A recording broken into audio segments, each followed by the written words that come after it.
Menurutmu gimana pertunjukan budaya kemarin? Well, for me, pagelaran pertunjukan wayang topeng cerita Panji itu berkesan banget sih buat aku. Aku ngerasa kalau budaya ini tuh harus banget diwariskan sama generasi muda dong. Nah, bayangin aja kalau dicampur sama corak modern. Nyanyiin zaman tuh. Iya, fleksibel gitu tahu. Iya makanya, apalagi ini bisa jadi cerita yang melegenda di generasi kita sampai generasi anak-anak kita nanti. Iya, bener banget. Tapi sayang nggak sih anak-anak zaman sekarang pada nggak tahu tentang budaya ini? Ya, iya juga sih. Do you guys want to know more? Sini. Come closer so we can recount our experience watching pagelaran pertunjukan wayang topeng cerita Panji together.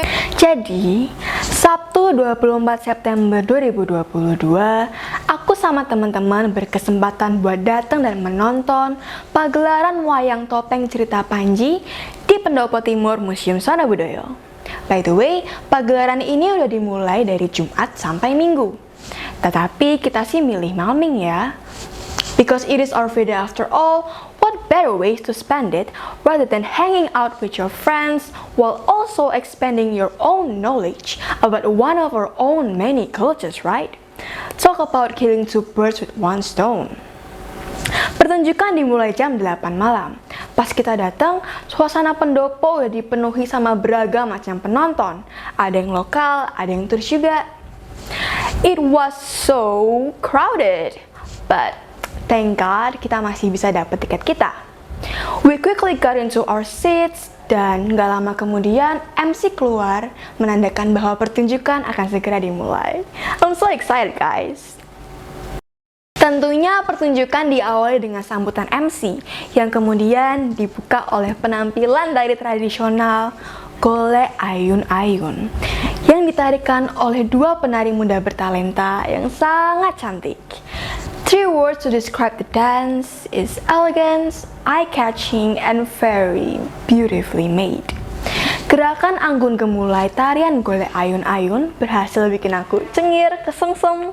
It was so pleasing to watch. After that, applauses were heard from all of the audience. Aku sih yang paling kenceng ya guys ya. I was fangirling.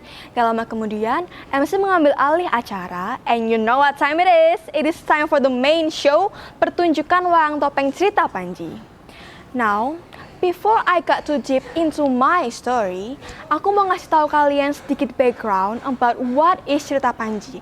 Cerita Panji itu apa? Gimana alurnya? Karakternya kayak apa? Ayolah kenalan dulu. Sini.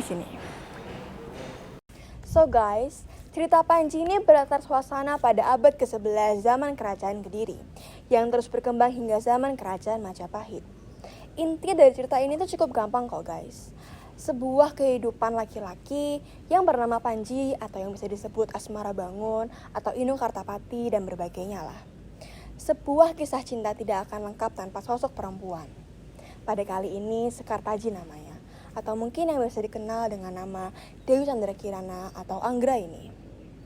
Untuk sosok karakter antagonisnya kita mempunyai Prabu Klono Sewandono. He's there to add the drama.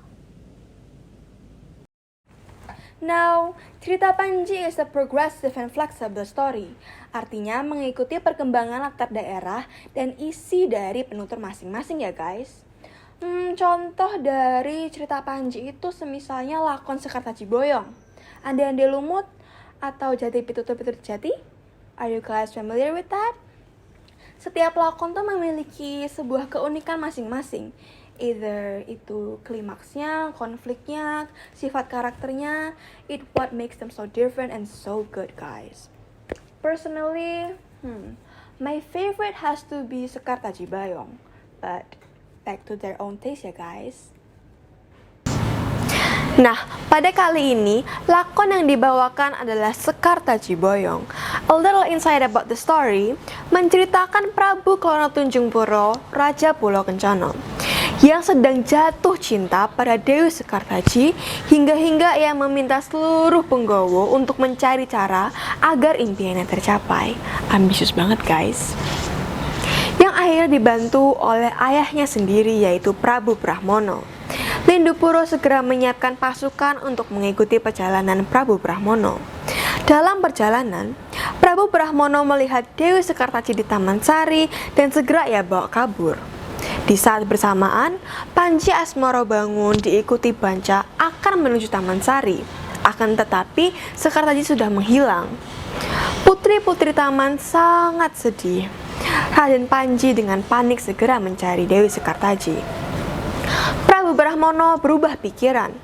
Ia terpesona dan akan diperiksi sendiri. Prabu Kono Tunjungpuro murka besar. Perang tanding terjadi.